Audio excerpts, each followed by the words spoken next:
Walang patawad ang isang magnanakaw sa Villasis, Pangasinan. Pati mga TV na ginagamit sa misa sa isang simbahan, tinangay. Makibalita tayo kay Joan Ponsoy ng GMA Dagupan.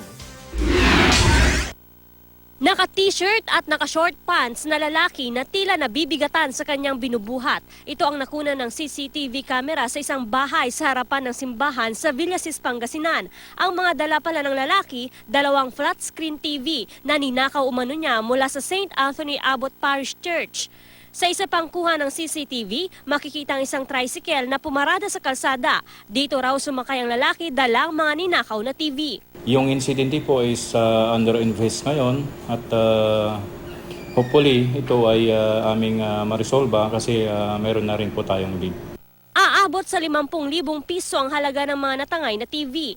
Ginagamit ang mga ito sa misa para madaling maipaabot ang mga mensahe sa mga nagsisimba. Siniran lang yung kandado po na dalawa. Tapos yung lamisa po na pinagpatungan po nila.